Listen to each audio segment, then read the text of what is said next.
اور اگر پھر بھی کسی کا کوئی مسئلہ رہ گیا ہو تو میں راولپنڈی میں ہوتا ہوں، جامعہ رضیہ ضیاء العلوم میں ہوتا ہوں، صبح 8 بجے سے 11-12 بجے تک وہیں ہوتا ہوں۔ کسی مفتی صاحب کو، کسی عالم صاحب کو، کسی محقق صاحب کو مسئلہ پوچھنا ہو، ڈسکس کرنا ہو، یہ خادم حاضر ہے۔ ایسا قول کرنے والا اگر سنیت سے خارج ہوتا ہے تو حضور اعلیٰ تاجدار گولڑا سنیت میں داخل نہیں رہتے۔ اگر یہ لفظ خطا، یہ لفظ غلطی اگر حضور اعلیٰ تاجدار گولڑا سید عالم صلی اللہ علیہ وسلم کے حق میں تسلیم نہ کرتے تو قادیانیت کی نبوت کا کبھی رد ہی نہیں ہونا تھا۔ اگر پیر صاحب گستاخیاں لکھتے رہے پھر آپ سب لوگوں کا کیا حال ہوگا جو ان کے عرس مناتے پھرتے ہیں، جو ان کے گلستان بنے ہوئے ہیں۔ یہ کیسا گلستان ہے جس میں ایک پھول بھی نہیں ہے جو تاجدار گولڑا کی خوشبو بیان کر سکے۔ ادھر پنپنے والے ہر پودے سے ہی رفس کی بو آتی ہے۔ اگر دشنام فرمائی وگر نفرین دعا گویم، جواب تلخ می سے بد لبے لال شکر خارا۔ بسم اللہ الرحمن الرحیم، صلی اللہ علی حبیبہ سیدنا محمد ووالدیہ وآلہ وسلم۔ ناظرین کرام، عقیدہ اہل سنت کے تحفظ کے لیے جو جنگ شروع ہوئی سب نے دیکھ لیا، اور اللہ کے فضل اور توفیق سے اہل سنت کی مسلمات اور اہل سنت کے عقائد کے تحفظ کے لیے جس نے سنیت کا دامن تھام کر اپنے مشائخ کے لٹریچر کا تحفظ کیا، آج وہ اللہ کے فضل سے سرخرو ہیں، اور جو ذاتی بغض و عناد کی آگ لگا کر اسے حب اہل بیت کا نام دینا چاہتے تھے، آج خود ہی فتووں کی زد میں ہیں اور ان کے بارے میں شرعی حکم صادر ہو چکا۔ عرفان شاہ اس نے عقیدہ معصومیت کو آڑ بنا کر اہل سنت کے کئی ایک مسلمات پر حملے در حملے شروع کر دیے۔ عقیدہ معصومیت سے لے کر عدالت صحابہ کا جنتی ہونا، ازواج مطہرات کو اہل بیت تطہیر سے خارج کرنا، اسی طرح افضلیت کا مسئلہ، کئی ایک مسائل جو ایک عرصے سے اہل ترفظ چھیڑ رہے تھے، عرفان شاہ نے ان مسائل کو ہائی لائٹ کیا اور اہل سنت میں یہ سارا رفس پھیلانے کی کوشش کی، لیکن آج وہ بیچارہ خود ہی گمنامی کی گھاٹیوں میں گم ہوتا جا رہا ہے۔ کوئی 70-80 بندے اسے سننے کے لیے بیٹھ جاتے ہیں اور بڑھ کے وہ آسمان تک پہنچا رہے ہوتے ہیں کہ میری بات کو سنا جائے۔ میرے خیال سے اب یہ بندہ بھی اس قابل نہیں رہا کہ ہم اس کی باتوں کا جواب دیں۔ کوئی ٹھوس بات کرے گا تو کبھی جواب دے دیں گے، باقی وہ ایک شرعی حکم اس پر صادر ہو چکا اور اہل سنت کے صفوں سے ویسے ہی وہ ایک انتہائی مردود ہو چکا۔ ان حالات میں ایک چیز حیران کن سامنے آئی کہ پنڈی کے چند حضرات وہ شاید عرفان شاہ کی سیٹ سنبھالنا چاہتے ہیں کہ وہ فلاب ہو چکا تو ہم ایک طوفان برپا کر سکتے ہیں، اور وہ خود میدان میں آنا چاہتے ہیں۔ بڑے افسوس کے ساتھ آج ان پنڈی کے چند حضرات کو میں مخاطب کرنا چاہتا ہوں کہ جو عرفان شاہ کی دشنامی والی سیٹ سنبھال کر ہمیشہ کے لیے آگ کو باقی رکھنا چاہتے ہیں، تو کوئی مسئلہ نہیں، اہل سنت کی مسلمات پر جب چاہیں کلام کر لیں، ہم اللہ کے فضل اور توفیق سے ہر وقت حاضر ہیں۔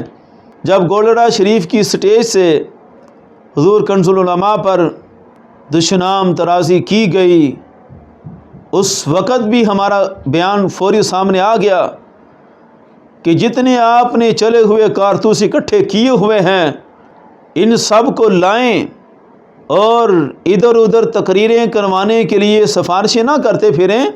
ایک دفعہ حضور اعلیٰ حضرت تاجدار گولڑا سیدنا پیر مہر علی شاہ صاحب غوث الزماں رحمۃ اللہ تعالی علیہ ان کی کتابوں کو عام کرنے کا درس دیں۔ یہ کہہ لینا تو بڑا آسان ہے کہ حنیف قریشی کی تقریر کروایا کرو۔ حنیف قریشی کی تقریر سے زیادہ اہمیت اس بات کی ہے کہ یہ کانفرنس ختم نبوت کی کانفرنس ہے، اور ختم نبوت پر حضور اعلیٰ تاجدار گولڑا نے جو کچھ لکھا ہوا ہے اس کو عام کیا جائے۔ ختم نبوت پر جتنے حملے کیے قادیانی نے، کون کون سی باتیں تھیں جن کو آڑ بنا کر مرزا قادیانی نے ختم نبوت کا انکار کیا اور اپنے متبعین کو عقیدہ پڑھایا۔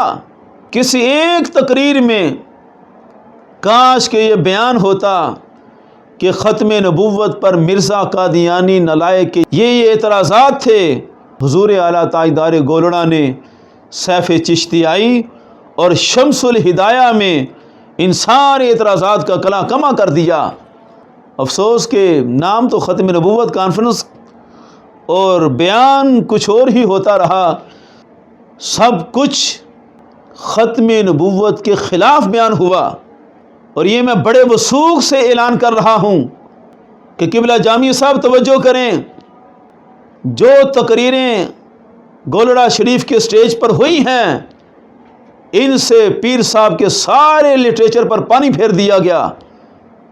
حضور اعلیٰ تاجدار گولڑا نے جو کچھ لکھا تھا کاش کہ وہ بیان ہو جاتا اور مسئلہ حل ہو جاتا۔ آپ تو پڑھے لکھے شمار ہوتے ہیں، آپ کا تو کام ہے کہ حضور اعلیٰ کی لیبارٹری میں مسئلہ حل کریں۔ سنیت کی سند پر کلام تو بڑا کیا گیا، لیکن ایک بات میں آج بھی کہتا ہوں کہ ہاں سنیت کی سند وہی رہے گی جو سند حضور اعلیٰ تاجدار گولڑا نے جاری کی ہے۔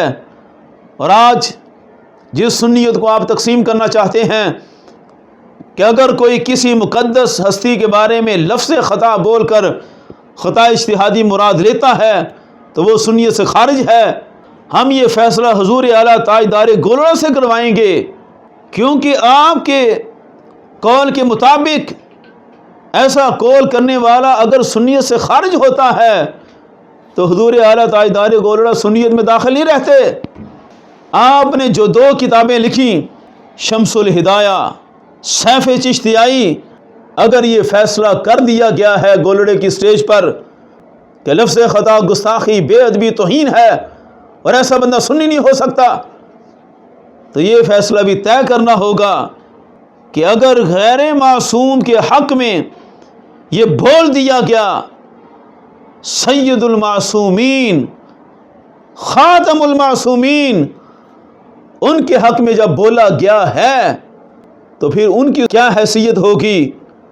خاتم المعصومین کے حق میں یہ بولا گیا، آج تک اعتراض نہ ہوا، غیر معصوم کے حق میں بولا گیا تو طوفان برپا ہوا۔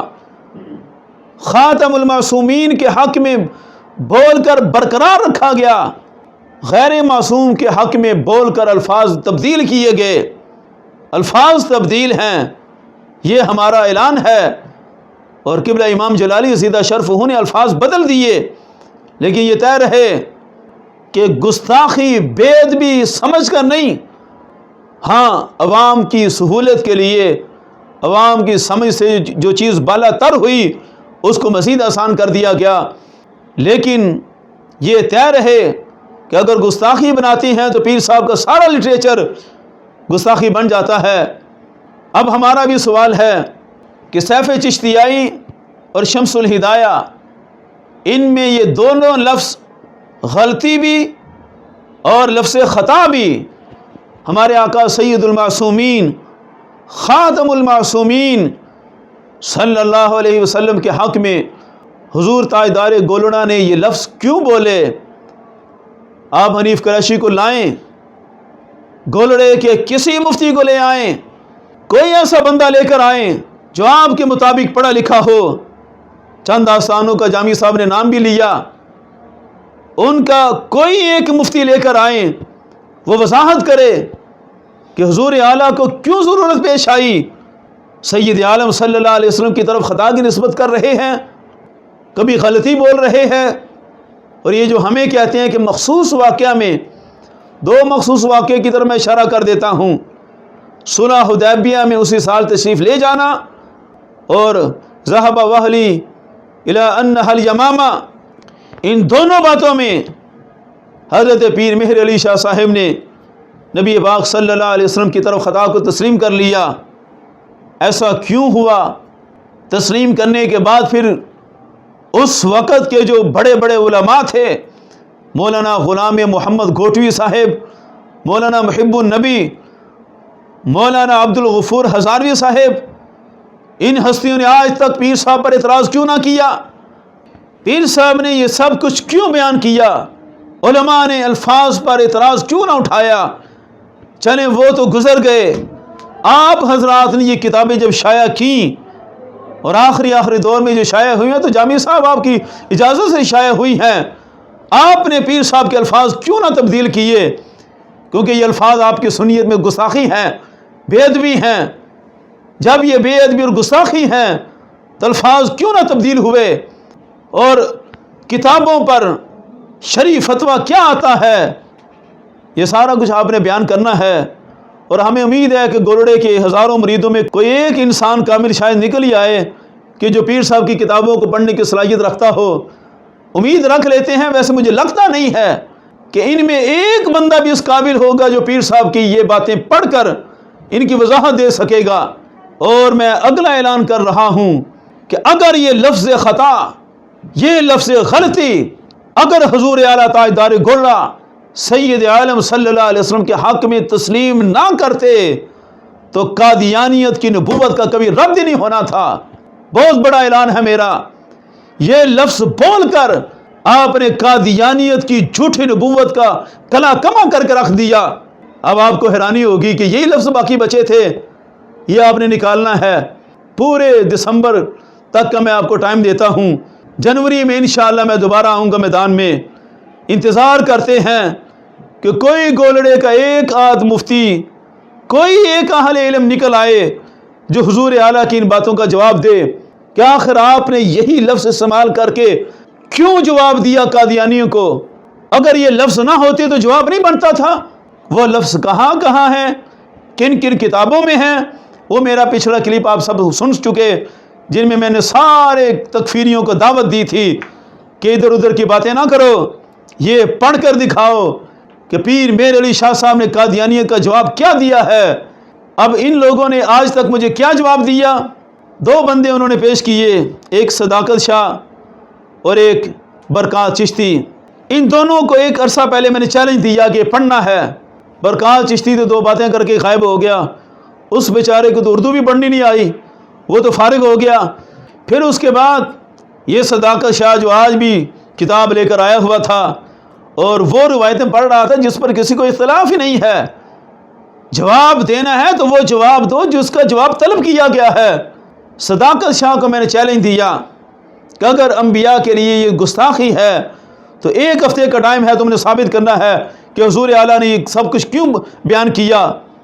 ایک ہفتے بعد اس کا بیان آیا، پورا اس نے ایک تیاری کرا کے دو بھائیوں سے ایک کلپ جاری کیا، اور کہیں کی اینٹ کہیں کا روڑا بھانمتی نے کھمبا جوڑا، وہ سارا مواد لا کر کہا کہ جناب یہ گستاخی ہے، یہ بے ادبی ہے۔ حالانکہ اس اللہ کے بندے سے پوچھا تھا کہ تو نے تاجدار گولڑا کی عبارتیں پیش کرنی ہے، حضور اعلیٰ کا مسلک پیش کرنا ہے، تم امام راضی کے نمائندے نہیں ہو، تم حضور اعلیٰ کی طرف نسبت کرتے ہو، حضور اعلیٰ کا بیان کرو کہ انہوں نے کیا بیان کیا ہے۔ ایسا باغی مرید جو صرف اپنے مفادات کے لیے مانتا ہو اور جن کا پیر صاحب کو ماننا سے نظریہ ضرورت ہو، اس نے کیا بیان کیا؟ سارا کچھ سن کر بھی اس نے کہا نہیں گستاخی ہے، اور باقاعدہ میرے کلپ چلا کر انہوں نے جواب دینے کی کوشش کی۔